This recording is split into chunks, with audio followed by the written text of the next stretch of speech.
Hello दोस्तों, नमस्कार। मैं विष्णु कुमार आप सभी का अपने यूट्यूब चैनल के इस वीडियो पर हार्दिक स्वागत करता हूं। दोस्तों, आज के इस वीडियो के माध्यम से मैं आप लोग को चाल समय ग्राफ के बारे में बताने वाला हूं, जिसपे दोस्तों मैं आप लोग को ये बताऊंगा कि हम लोग चाल समय ग्राफ का जो निरूपण है वो हम लोग ग्राफ के माध्यम से कैसे कर सकते हैं। तो दोस्तों, इस वीडियो के माध्यम से आप लोग बिल्कुल अच्छी तरीके से सीख पाइएगा कि हम लोग चाल समय ग्राफ का जो निरूपण है वो हम लोग ग्राफ की सहायता से किस तरीके से करते हैं। तो आइए बिना देर के स्टार्ट करते हैं अपने आज के इस वीडियो क्लासेज को। तो दोस्तों, अगर आपको किसी वस्तु के चाल समय ग्राफ का अगर निरूपण करना है तो सबसे पहले आपको ये देखनी होगी कि जो उस वस्तु की जो चाल है उसकी प्रकृति क्या है। यानी दोस्तों, आप जानते हैं कि जो चाल की जो प्रकृति होती है वो दो प्रकार की होती है, जिसमें आपका पहला होता है एक समान चाल और दूसरा होता है असमान चाल। यानी कि गति करने वाला जो वस्तु होगा उसकी अगर हम चाल की बात करें तो उसकी प्रकृति दो रूप में मिलेगी। पहला मिलेगा आपके एक समान चाल के रूप में और दूसरा मिलेगा आपके असमान चाल के रूप में, जो कि दोस्तों आपके गति से संबंधित है। कौन किस गति से? तो एक समान गति और असमान गति। यानी जब भी कोई कण या पिंड अपने समान गति को प्रकट करता है तो उसे एक समान गति कहते हैं, और जब भी कोई कण या पिंड अपने असमान गति को प्रकट करता है तो उसे असमान गति कहते हैं। तो यहाँ पर जो दोस्तों बात करनी है हमको, वो बात करनी है भौतिक राशि का, जो कि दोस्तों आपके चाल से संबंधित है। तो यहाँ पर हमें ये देखना होगा कि जो कण है उसकी चाल की जो प्रकृति है वो कैसी है, वो एक समान है कि वो असमान है। क्योंकि आप एक समान और असमान के आधार पर ही क्या कीजिएगा, आप इसके ग्राफ का दोस्तों जो निरूपण है वो आप कर पाइएगा। तो हम लोग यहाँ पर दोस्तों सबसे पहले यहाँ पर क्या करने वाले हैं कि चाल समय ग्राफ में जो कण की जो प्रकृति है वो एक समान चाल के रूप में देखने वाले हैं। ठीक है। तो दोस्तों, अगर हम बात करें एक समान चाल का, तो उसमें आप लोगों ने क्या देखा था दोस्तों? आपने उसमें ये देखा था कि एक समान चाल में जो वस्तु होती है, जो कण होती है, वो समान समय अंतराल में समान दूरी को तय करती है। यानी कि जब भी कोई कण या वस्तु अपने समान समय अंतराल में समान दूरी को तय करती है तो उस कण की जो चाल होती है वो एक समान चाल के रूप में जानी जाती है। और जब आप दोस्तों एक समान चाल को परिभाषित कर लेते हैं तो उसमें आप लोग ये देखते हैं कि दोस्तों उसमें जो उसकी चाल प्राप्त होती है वो हर क्षण आपको एक ही प्राप्त होती है। यानी एक समान चाल में दोस्तों जो वस्तु की जो चाल है वो बदलती नहीं है, वो स्थिर रहती है। जैसे कि सपोज डेट आप लोग यहाँ पर देख सकते हैं, जैसे कि दोस्तों अगर हम मान लेते हैं कि 0 सेकेंड में वस्तु की जो चाल है वो 0 है, ठीक ना, 0 है मीटर प्रति सेकेंड। चलिए मान के चलते हैं कि एक समान चाल को हम लोग किससे जोड़ते हैं? तो दूरी से जोड़ते हैं, क्योंकि आपको पता है कि एक समान चाल में जो वस्तु होती है वो बराबर समय अंतराल में बराबर दूरी को वो तय करती है। तो मान लेते हैं कि 0 सेकंड में जो वस्तु की जो दूरी है वो है 0 मीटर, यानी कि उसने बिल्कुल भी दूरी तय नहीं किया है। लेकिन अगर हम लोग 0 सेकंड के बाद अगर हम 5 सेकंड में देखते हैं, 5 सेकंड में तो इसकी जो दूरी होती है तय की गई वो मानते हैं दोस्तों यहाँ पर हो जाता है 10 मीटर, ठीक ना। यानी कि 5 सेकंड में जो वस्तु की जो दूरी है वो कितना हो जा रहा है? वो 10 मीटर। फिर क्या करते हैं कि हम लोग फिर देखते हैं 5 सेकंड के बाद, क्योंकि हमें यहाँ पर जो समय लेना है वो लेना है बराबर समय। ठीक है। तो यहाँ पर 0 से 5 के बीच का जो समय का अंतराल था वो कितना था? तो 5 सेकंड का अंतराल था। तो ना 0 से 5 सेकंड आया है, तो हम यहाँ पर जो समय का जो अंतराल लेंगे वो बराबर लेंगे, ना कि दोस्तों असमान लेंगे। ठीक है। तो 5 सेकंड के बाद होगा का 10 सेकंड, यानी फिर 5 सेकंड के बाद। तो जब हम लोग फिर 5 सेकंड के बाद यानी कि 10 सेकंड में जब हम लोग वस्तु की दूरी को देखते हैं तो वो क्या करता है कि 20 मीटर की दूरी वो तय कर लेता है। तो दोस्तों यहाँ पर आप लोग ये देख सकते हैं वस्तु की जो दूरी है वो बराबर समय अंतराल में बराबर तय हो रही है। यानी कि पहले उसने दूरी 5 सेकंड में तय किया था 10 मीटर, और फिर उसने 10 सेकंड में जो दूरी है वो कर लिया 10 मीटर। यानी कि जिस प्रकार से समय बराबर रूप से 5 सेकंड के लिए बढ़ रहा है, ठीक उसी प्रकार से इसकी जो दूरी है वो 10 मीटर के रूप में क्या हो रहा है? बराबर के लिए वो बढ़ रहा है। ठीक है। अगर हम फिर अगर देखें 5 सेकंड के बाद, तो 5 सेकंड के बाद होता है 15 सेकंड। तो 15 सेकंड में जो वस्तु की दूरी होती है वो देखी जाती है 30 मीटर। तो देख सकते हैं कि फिर जो वस्तु की दूरी है वो 10 मीटर बढ़ गई। यानी कि लगातार 5 सेकंड में इस वस्तु की जो दूरी है वो 10 मीटर बढ़ती जा रही है। तो आप समझ सकते हैं कि जो कण है वो समान समय अंतराल में अपने समान दूरी को तय करती है। तो अगर हम इसके चाल की बात करें तो दोस्तों आप लोग समझ सकते हैं कि चाल का संबंध होता है किसी कण या वस्तु द्वारा इकाई समय में तय की गई दूरी से।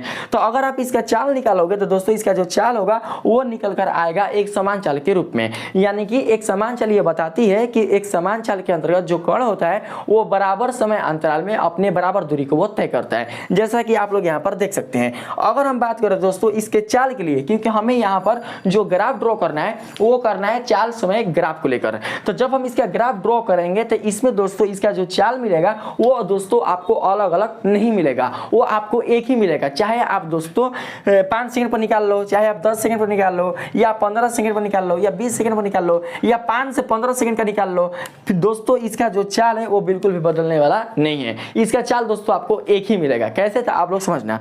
आप लोग जानते हैं कि जो चाल होता है, यानी कि चाल बराबर होता है क्या भाई, तो होता है दूरी बटा में समय, यही होता है ना, चाल बराबर दूरी बटे में समय। तो हम लोग क्या करते हैं कि चाल निकालते हैं वस्तु का। तो यहाँ पर अगर हम दोस्तों निकालते हैं कितना समय के लिए, 5 सेकंड के लिए निकालते हैं, 5 सेकंड के लिए, तो इसका जो समय होगा वो हो जाएगा यहाँ पर आप देख सकते हैं 5 सेकंड ना, 5 है। और उसके बाद 5 सेकंड में जो वस्तु होती है वो दूरी तय करती है 10 मीटर। यहाँ पर हो जाएगा 10, यानी कि मीटर प्रति सेकंड को हम लोग ऐसे लिख सकते हैं, क्योंकि चाल कैसा ही मात्रक होता है, मीटर प्रति सेकंड। तो दोस्तों इसकी चाल निकल कर आएगा 5 दूनी के 10, यानी 2 मीटर पर सेकंड। ठीक है, 2 मीटर पर सेकंड इसकी चाल होती है। कितना निकल कर आया है, 2 मीटर पर सेकंड। अगर हम फिर अगर देखें दोस्तों 15 सेकंड के लिए, तो 15 सेकंड के लिए वस्तु की जो चाल है उसको देखते हैं। तो 15 सेकंड के लिए जब हम वस्तु की चाल को देखेंगे तो क्या निकल कर आएगा, देखिए 15 सेकंड में वस्तु द्वारा जो तय की गई जो दूरी है वो है 30 मीटर। तो दूरी है ना, चाल जो है वो परिभाषित करता है दूरी और समय के अनुपात को। तो 15 सेकंड के लिए जो वस्तु की दूरी होगी वो हो जाएगी 30 मीटर और समय हो जाएगा 15, तो हो जाएगा मीटर प्रति सेकंड। तो 15 दूनी 30, यानी इसका जो दोस्तों चाल है वो नहीं बदला, कितना रहा है, 2 मीटर पर सेकंड। फिर अगर आप दोस्तों 5 से अगर आप 15 सेकंड के लिए निकालोगे, सोचोगे कि 5 से 15 सेकंड के बीच जो वस्तु की चाल थी वो क्या थी, यानी कि अब क्या कर रहे हैं आप औसत निकाल रहे हैं, औसत, यानी 5 से 15 सेकंड के बीच वस्तु की चाल का जो औसत है वो क्या होगा, तो उसे भी आप लोग करके देख लीजिए। तो क्या कर सकते हैं हम लोग यहाँ पर, देखिए अगर हमको यहाँ पर अगर एवरेज निकालना हो, एवरेज यानी औसत चाल, तो कैसे निकाल सकते हैं, देखिए 5 से 15 सेकंड के बीच जो समय होगा वो कितना लगेगा, तो इसको निकालेंगे समय अंतराल से, ठीक ना। तो हो जाएगा 15 माइनस 5, ठीक। और फिर यहाँ पर देखिए 5 सेकंड में इसके द्वारा जो तय की गई जो दूरी है वो है 10 मीटर, और 15 सेकंड में जो तय की गई जो दूरी है वो है 30 मीटर। तो इसका अंतराल हो जाएगा कितना, तो 30 माइनस 10। देखिए 15 सेकंड में 30 मीटर और 5 सेकंड में 10 मीटर। तो जिस प्रकार से हमने समय अंतराल निकाला था अंतिम समय में से प्रारंभिक समय को घटाकर, उसी प्रकार से दूरी का भी समय अंतराल निकलेगा अंतिम दूरी में से प्रारंभिक दूरी को घटाकर। तो 30 माइनस 10, आज जो इसका मात्रक है आप लोग रख दीजिए मीटर प्रति सेकंड। 30 में से 10 जाएगा कितना बचेगा 20, अब 15 में से 5 जाएगा कितना बचेगा 10, तो कट के कितना आ जाएगा आपका दोस्तों, वो आ जाएगा 2 मीटर प्रति सेकंड। तो देख सकते हैं कि जो वस्तु की जो चाल है वो एक समान चाल में स्थिर रहती है, यानी वो बिल्कुल भी बदलती नहीं है, यानी अपने अलग अलग चाल के स्वरूप को बिल्कुल भी प्रकट नहीं करती। तो जब आप इतना समझ लिए तो दोस्तों आपको चाल समय ग्राफ को समझना बिल्कुल भी दोस्तों प्रॉब्लम नहीं होगा, आप अच्छे से समझ सकते हैं। तो आइए अब हम क्या करते हैं कि थोड़ा सा विचार करते हैं चाल समय ग्राफ पर। तो इसमें बताया जा रहा है यदि कोई वस्तु एक समान चाल से गतिशील होता, आपने जाना कि जब कोई वस्तु एक समान चाल से गतिशील होगा तो उसका चाल नहीं बदलेगा, उसका चाल एक ही रहेगा, स्थिर रहेगा, उसके चाल में कोई परिवर्तन नहीं होगा, ठीक है। तो उसका चाल समय ग्राफ सदैव एक सरल रेखा प्राप्त होगी। कैसा प्राप्त होगी, यानी कि अगर कोई वस्तु एक समान चाल से गतिशील है, अगर उसका आप दोस्तों चाल समय ग्राफ निकालोगे, देखिए मेरी बातों को समझिएगा, चाल समय ग्राफ निकालना है ना कि दूरी समय ग्राफ निकालना है। तो जब हम लोग चाल समय ग्राफ निकालेंगे तो आपका जो चाल होगा वो दोस्तों आपके परतंत्र राशि पर क्या होगा, निरूपित होगा। क्योंकि देखिए चाल और समय में जो समय है वो स्वतंत्र राशि हो जाएगा और चाल आपका परतंत्र राशि हो जाएगा, क्योंकि जो चाल वो समय पर डिपेंडेंट है। तो हम लोग चाल और समय के लिए क्या करेंगे, ग्राफ को ड्रॉ करेंगे। तो एक समान चाल के लिए जो वस्तु का चाल होगा वो नहीं बदलेगा। तो दोस्तों यहाँ पर मैंने लिखा है, देखिए यहाँ पर मैंने लिखा है, देखिए 0 सेकंड में जो वस्तु की चाल रहती है वो रहती है 0। चलिए भाई है ये ना, है 0, यही है 0। 0 सेकंड में जो वस्तु की चाल है वो रहती है 0। लेकिन जैसे हम लोग 0 से यानी कि 5 सेकंड में, जब हम लोग 5 सेकंड में देखते हैं तो वस्तु की जो चाल होती है वो हो जाती है कितना, 40 मीटर प्रति सेकंड। देखिए हम यहाँ पर गलती लिख रहे हैं, चाल कभी भी मीटर में नहीं होता है ना, यहाँ पर मीटर प्रति सेकंड होगा, हम मीटर में लिखे थे। तो आप चाल को मीटर प्रति सेकंड में व्यक्त करना, ठीक है। तो देखिए 5 सेकंड में हमने देखा कि वस्तु की जो चाल है वो हो जा रहा है कितना, तो 40 मीटर प्रति सेकंड, ठीक। फिर हम 10 सेकंड में देख रहे हैं तो वस्तु की जो चाल है वो हो जा रहा है 40 मीटर प्रति सेकंड, ठीक। जब हम 15 सेकंड में देख रहे हैं तो वस्तु की जो चाल है वो है 40 मीटर पर सेकंड। जब हम 20 सेकंड में देख रहे हैं तो 20 सेकंड में भी वस्तु की जो चाल है वो 40 मीटर पर सेकंड ही है। और उसी प्रकार से 30 सेकंड तक भी वस्तु की जो चाल है वो आपको 40 मीटर पर सेकंड ही देखी जाती है। तो इससे आप ये निष्कर्ष निकाल सकते हैं कि जो वस्तु की जो चाल है वो हर क्षण यानी हर समय पर क्या है, एक ही है, यानी स्थिर है, यानी कि कांस्टेंट है, वो बिल्कुल भी बदला नहीं है। और जब ये चाल नहीं बदला तो इसका मतलब ये हुआ कि वस्तु की जो चाल है वो कहीं ना कहीं एक समान है, क्योंकि ऐसा गुण एक समान चाल में ही देखा जाता है जिसमें जो कण है वो अपने चाल को परिवर्तन नहीं करता। तो जब दोस्तों हम लोग इसका ग्राफ अगर हम खींचेंगे ना तो इसके ग्राफ में जो आपको सरल रेखा प्राप्त होगी वो समय अक्ष के समानांतर होगा। कैसे, तो आप लोग समझना। जैसे कि दोस्तों अगर आप यहाँ पर देख सकते हैं इस डायग्राम से कि 5 सेकंड में जो वस्तु की चाल है वो कितना है, तो 40 मीटर पर सेकंड। तो देखिए 5 सेकंड तो यहाँ पर हो जाएगा, यहाँ पे है ना, है ही ना है। देखिए इसको हम लोग, देखिए इसको आप लोग चाल मान लेना, चाल। अगर आप लिखना चाहोगे तो हई से लिख लेना, हई से, यहाँ पर हई हो जाएगा चाल, ठीक है। किसमें, तो मीटर प्रति सेकंड में, ऐसे चाल हो जाएगा, ठीक है। और हई दोस्तों आपका क्या हो जाएगा, हई वाला आपका समय हो जाएगा, जो कि किस में होगा, तो सेकंड में। देखिए ग्राफ ये सब लिख दीजिएगा तब थोड़ा सा सही माना जाता है, ठीक है। हमने यहाँ पर लिख दिया। अब हम क्या करते हैं, 10 सेकंड देखते हैं। 10 सेकंड में जो कण की चाल है वो कितना है, तो 40 मीटर पर सेकंड। तो फिर 10 सेकंड क्या करते हैं हम लोग, यहाँ पर दोस्तों यहाँ पर आलेखित करते हैं। बताए थे ना कि पहले हम लोग क्या करते हैं, अक्षों को चुनाव करते हैं, ग्राफ में बताए थे पिछला वीडियो में, अक्षों का चुनाव करते हैं और फिर हम लोग क्या करते हैं दोस्तों, स्केल का मापन करके फिर हम लोग बिंदुओं को चिन्हित करते हैं। तो यहाँ पर बिंदुओं को हम चिन्हित कर रहे हैं। फिर 15 सेकंड में कितना है, तो 40 है, तो निकालेंगे 15 सेकंड का, तो कितना है भाई, तो 40। 20 पे भी कितना है, तो 40। 25 पे भी कितना है, तो 40। 30 पे भी कितना है, तो 40। यानी देख सकते हैं कि दोस्तों इसकी जो ऊंचाई है वो नहीं बदल रही है।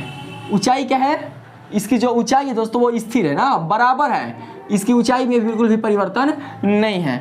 तो हम लोग क्या करते हैं, इसको दोस्तों अब हम लोग मिलाते हैं, ठीक, मिलाएंगे। तो मिलाएंगे तो इस तरीके से ये मिल सकता है। देखिए इस तरीके से बिंदुओं को मिलाते जाएंगे, इस तरीके से। हालांकि हमसे अगर ये ड्रॉ हो रहा है तो ये थोड़ा टेढ़ होगा। अगर आप स्केल से इसको ग्राफ पर ड्रॉ करोगे तो बिल्कुल दोस्तों यह आपको सरल रेखा में प्राप्त होगा। तो देखिए ये सीधी रेखा प्राप्त हुआ है, सरल रेखा यह प्राप्त हुआ है। और इसको अच्छा करने के लिए हम लोग क्या करते हैं कि थोड़ा सा इस बिंदु को हम लोग गढ़ा कर देते हैं इस पर, ठीक है, ऐसे गढ़ा कर देते हैं। और हम लोग क्या करते हैं कि इसके ऊपर ऐसे ड्रॉ करते हैं, ऐसे, ठीक, ऐसे। तो देख सकते हैं कि ये जो रेखा है वो दोस्तों ये यही ना है, समय अक्ष है। इस समय अक्ष ये क्या है, यह समानांतर है। अगर आप नाम देना चाहोगे तो आप नाम दे सकते हैं, हाई वाला बिंदु ए है, हाई वाला बिंदु बी है, हाई वाला बिंदु सी है, हाई वाला बिंदु डी है, हाई वाला बिंदु ई है और हाई वाला बिंदु एफ है। तो ऐसा ही क्या होगा, चाल समय ग्राफ आपका ड्रॉ हो गया, बस हो गया। अब इसमें दोस्तों कुछ आपको करना नहीं है। अगर कोई बोल दे आप लोगों से कि चाल समय ग्राफ से आप वस्तु की दूरी ज्ञात करिए, हमने पिछला वीडियो में आप लोग को दूरी समय ग्राफ से चाल को ज्ञात करना सिखाया था। अब हम लोग चाल समय ग्राफ से क्या करेंगे, वस्तु की दूरी ज्ञात करेंगे। कैसे करेंगे आप लोग समझना, ठीक है। देखिए और कोई बोल दे आपसे कि आप यहाँ पर बिंदु B से बिंदु E तक, देखो ध्यान देना मेरी बातों को आप लोग, बिंदु B से बिंदु E तक वस्तु की जो दूरी है वो आप ज्ञात करो, क्या होगा, है ना। वस्तु की दूरी आपको ज्ञात करना है, कहाँ से, बिंदु B से बिंदु E तक। तो दोस्तों आप लोग याद रखना कि अगर आपको वस्तु की दूरी निकालनी होगी तो जो इसके, देखिए आपके समय अक्ष और इस सरल रेखा के बीच का जो क्षेत्र होगा ना, जो क्षेत्रफल होगा, वही दोस्तों आपके दूरी के रूप में जाना जाएगा, वही आपके डिस्टेंस के रूप में जाना जाएगा। देखिए ये आपका हो गया काची, ये आपका हो गया सरल रेखा, हाई क्या हो गया, समय अक्ष। तो सरल रेखा और समय अक्ष के बीच का जो क्षेत्रफल होगा वही दोस्तों आपके दूरी के रूप में निकल कर आएगा। तो क्षेत्रफल कौन है, पूरा का होगा क्षेत्रफल। तो कहाँ से कहाँ तक, तो बिंदु B से बिंदु A तक। तो बिंदु B से बिंदु E तक अगर हमें दूरी निकालना है तो कैसे निकालेंगे, तो सबसे पहले आप लोग यहाँ पर ये देखो कि दूरी बराबर होता क्या है। तो दोस्तों आप लोग जानते होंगे कि दूरी बराबर होता है चाल आगुना समय, चाल अगुना समय होता है ना भाई। तो और देख सकते हैं कि ये एक तरीके का आयत है ना, यानी कि अगर हम इस फिगर की बात करें तो ये फिगर आपका एक तरीके का आयत है। तो आयत का जो क्षेत्रफल होता है वो क्या होता है, लंबाई गुणे चौड़ाई। आयत का क्षेत्रफल क्या होता है भाई, लंबाई गुणे चौड़ाई। ठीक है, तो आप देखिए यहाँ पर ध्यान से हम लोग क्या करेंगे, हमें दोस्तों यहाँ पर चाल पता है, चाल कितना होगा, तो चाल हमें पता है 40 मीटर पर सेकंड है ना, चलवा 40 मीटर पर सेकंड। तो हम लोग क्या करते हैं डायरेक्टली 40 मीटर पर सेकंड, सबसे पहले हम लोग चाल लिख लेंगे 40 मीटर पर सेकंड। अब समय देखेंगे, समय तो समय देखो कहाँ से कहाँ तक, यानी बिंदु B से बिंदु E तक को आपको दूरी निकालना है। तो बिंदु B से बिंदु E तक अगर आपको दूरी निकालना है तो देखेंगे कि बिंदु B से बिंदु E के लिए जो समय अंतराल होगा वो कितना होगा। तो समय अंतराल आप लोग निकालना जानते हैं कि अंतिम समय में से हम लोग प्रारंभिक समय को घटा देंगे। प्रारंभिक समय मतलब ये ना कि 0 से, जिस बिंदु से आप समय को देख रहे हैं वही बिंदु से आपका जो समय होगा वो प्रारंभिक समय कहलाएगा। और जहां तक आप अंतिम बिंदु ले रहे हैं, अंतिम बिंदु कौन है, तो E, तो वहां से जो आप समय देख रहे हैं वो आपका अंतिम समय कहलाएगा। तो हम लोग क्या करते हैं, यहाँ पर लिख लेते हैं हाई 25 है, ठीक है, माइनस हाई कितना होगा, हाँ देखो बिंदु बी के लिए कितना समय यहाँ पर दिए जा रहे हैं 10, तो यहाँ पर लिख लेंगे 10 और कितना हो जाएगा सेकेंड। आप बराबर में क्या कर सकते हैं, लिख सकते हैं, देखिए 40 गुना 25 में से अगर 10 को अगर हम घटा दें तो कितना बचेगा, तो दोस्तों 15 बचेगा। और सेकंड खत्म हो जाएगा तो केवल बचेगा मीटर। ठीक है, और फिर क्या करेंगे 15 चौके 60, आगे वो 0 रख देंगे तो आ जाएगा 600 मीटर। यानी कि जो वस्तु की दूरी है वो आपने निकाल लिया कितना, तो 600 मीटर। और ये आपके लंबाई और चौड़ाई से निकल जाएगा। देखिए यहाँ पर ध्यान से दोस्तों, अगर हम बात करें यहाँ पर लंबाई का, तो लंबाई आपका क्या हो जाएगा, लंबाई देखिए ये जो लंबाई है ये आपका लंबाई क्या निकल कर आएगा, तो दोस्तों इस लंबाई को आप लोग 40 मान लेना, देखना 0 से लेकर 40 है ना, तो हाई आपका हो जाएगा 40, मान के चलो भाई भुजा है आयत का कितना 40, हाई हेजा से हेजा निकालना है तो कितना निकल कर आ रहा है, यहाँ से यहाँ तक 25 में से 10 को घटाएंगे कितना आएगा भाई, तो 15। तो आपका लंबाई हो जाएगा 40 है और चौड़ाई हो जाएगा 15, 40 गुणे 15 तो नहीं आ जाएगा 600। तो कहीं ना कहीं आयत के क्षेत्रफल पर भी क्या है, यह डिपेंडेंट है। ठीक उसी प्रकार से अगर आप आगे दोस्तों क्या कर सकते हैं, इसके अगर आप दूरी निकालना चाहते हैं तो आप निकाल सकते हैं। जैसे कि अगर आपको बिंदु C से बिंदु F तक का निकालना है, कहाँ से, बिंदु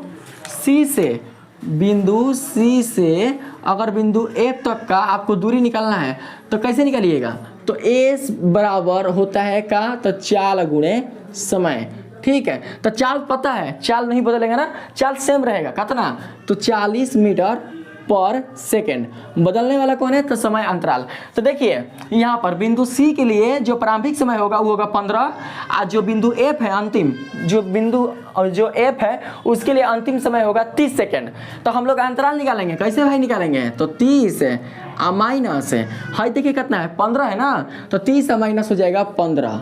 ठीक है, ये हो जाएगा सेकेंड। तो निकालो, तो 40 और गुना में हो जाएगा 30 में से 15 जाएगा, कितना बचेगा, तो 30 में से 15 जाएगा तो बचेगा दोस्तों 15। ठीक है, अब बंद कर देंगे। और दूरी कैसे ही मात्रक होता है, मीटर। मान लो कि सेकंड कट गया तो कितना आएगा, 15 चुके 60, यानी ई भी आ रहा है कितना, तो 600 मीटर आ रहा है। यानी अगर आप इसको भी निकालोगे तो इसकी जो दूरी आएगी वो कितना आएगी, तो 600 मीटर आपको प्राप्त होगी।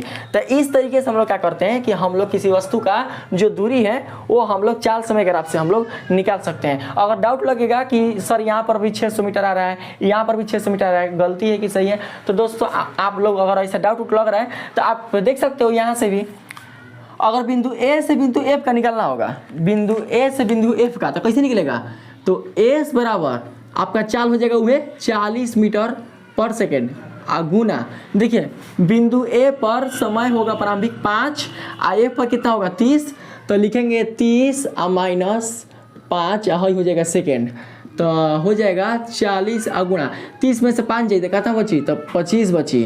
ठीक है, हेने हो जाएगा कितना, तो मीटर। तो फिर कितना हो जाएगा 25 चौके 100 आएगा, जीरो बैठा दें तो देखो 1000 मीटर, यानी टोटल जो दूरी होगा बिंदु ए से बिंदु एफ तक कर्ण द्वारा तो वो होगा दोस्तों कितना, तो 1000 मीटर। ऐसे ही क्या कर सकते हैं आप निकाल सकते हैं। तो इतना काफ़ी है आप लोग को समझने के लिए। तो मैंने बता दिया कि हम लोग इसका ग्राफ कैसे ड्रॉ करते हैं, ग्राफ का गुण क्या होता है, और साथ ही हम लोग ग्राफ को कैसे खींचते हैं और इनसे कैसे हम लोग दूरी को प्राप्त करते हैं, इन सारे चीज़ के बारे में मैंने इस वीडियो के माध्यम से आप लोग को बताया। अब जरा हम लोग क्या करते हैं, बात करते हैं असमान चाल के लिए दूरी समय ग्राफ, ना कि चाल समय ग्राफ। यहाँ बात हो रही है दूरी समय ग्राफ के बारे में। तो आप लोगों का चाल समय ग्राफ खत्म, तो जरा इसमें थोड़ा सा पढ़ने का प्रयास करते हैं। इसमें बताया जा रहा है यदि कोई वस्तु असमान चाल से गति करती है, असमान चाल करने का मतलब कि उसमें जो वस्तु होगी वो बराबर समय अंतराल में बराबर दूरी तय नहीं करेगी, उसी को हम लोग बोलते हैं असमान चाल। ठीक है, तो यदि कोई वस्तु असमान चाल से गति करती है तो उसकी दूरी समय ग्राफ एक सरल रेखा नहीं बल्कि वक्र रेखा होती है। क्योंकि दोस्तों आप लोगों ने पिछली वीडियो में जाना था कि जब भी कोई कण या वस्तु अगर वो एक समान चाल से गतिशील हो तो उसकी जो दूरी समय ग्राफ होती है वो सदैव एक सरल रेखा प्राप्त होती है। कब? जब वो एक समान चाल से गतिशील रहता है तब उसका दूरी समय ग्राफ एक सरल रेखा प्राप्त होता है। लेकिन यहाँ पर जो इसका चाल समय ग्राफ है वो कैसा है, सॉरी इसकी जो चाल है कण का वो कैसा है, तो वो असमान है। तो असमान चाल के लिए जो दोस्तों इसका ग्राफ होगा वो कभी भी सरल रेखा ना प्राप्त होकर वो वक्र रेखा प्राप्त होगा। तो कैसे, तो आप लोग समझना।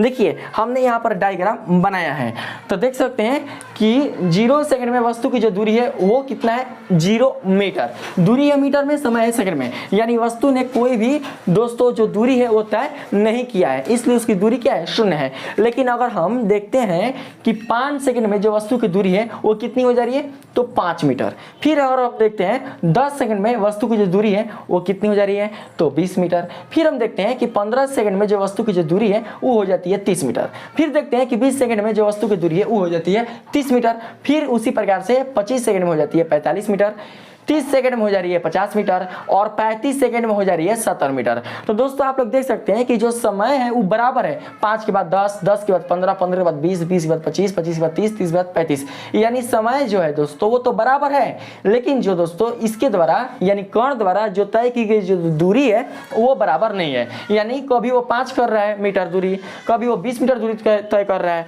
कभी वो 30 मीटर दूरी तय कर रहा है और कभी वो 30 मीटर, मतलब कि 15 से 20 सेकंड के लिए वो दोस्तों रुका हुआ है। यानी 30 मीटर क्या कर रहा है, 30 मीटर पर दोस्तों इसकी जो दूरी है वो शो हो रही है। इसका मतलब उसने बिल्कुल भी आगे दूरी तय नहीं किया हुआ है। यानी कि 15 से 20 सेकंड के बीच इसकी जो दूरी है वो दोस्तों रुक चुकी है, शून्य हो चुकी है, इसीलिए 30 मीटर और यहाँ पर भी 30 मीटर शो कर रहा है। अगर वो चला होता तो 30 मीटर से अधिक बताता, जो कि यहाँ पर बता रहा है 45 मीटर। ठीक है, तो अगर हम इसका ग्राफ और खींचे तो कैसा प्राप्त होगा, तो वक्र रेखा।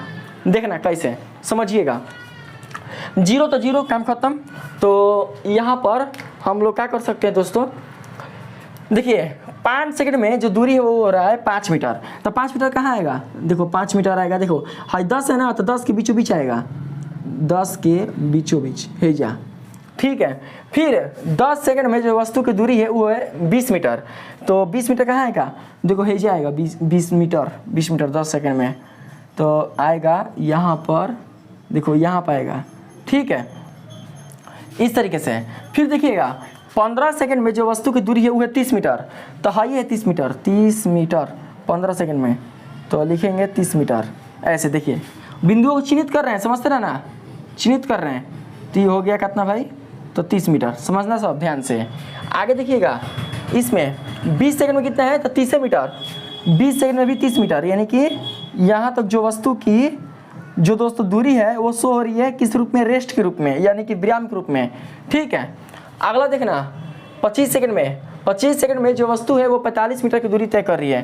तो हाँ ये 25 है, अब 45 क्या है, तो देखो 40 और 50 के बीचों बीच होगा, है जा।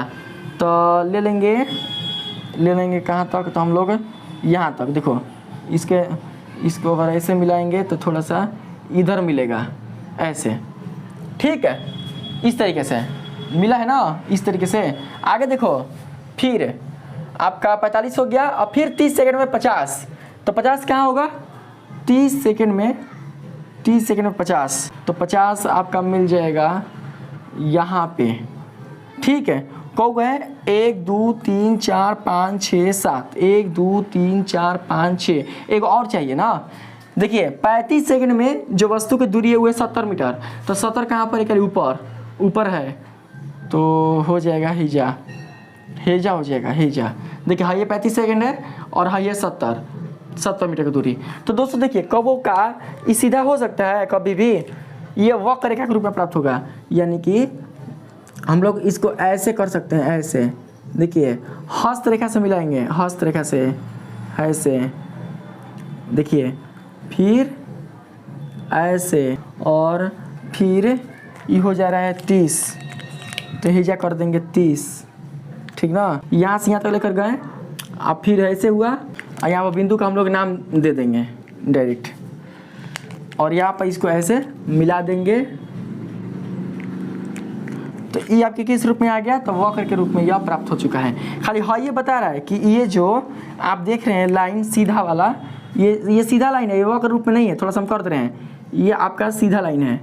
ये बता रहा है कि इतना समय तक यानी 15 से 20 सेकंड के लिए जो वस्तु है, जो कण है वो रुका हुआ है, यानी कि रेस्ट में है, विराम में है, ठीक है। अगर ग्राफ इसको ड्रॉ करोगे तो और अच्छा बनेगा। थोड़ा सा मैंने दोस्तों इसको बोर्ड पर करके मैंने आप लोगों को बताया है, इसलिए थोड़ा सा ये थोड़ा मतलब इस तरीके से बना हुआ है। और इसी तरीके से क्या करेंगे, इसको हम थोड़ा सा ऊपर उठा देंगे और इधर हम क्या करेंगे, तीर का निशान दे देंगे। तो देख सकते हैं कि बिल्कुल भी सरल रेखा के रूप में यह प्राप्त नहीं हुआ है, ठीक है।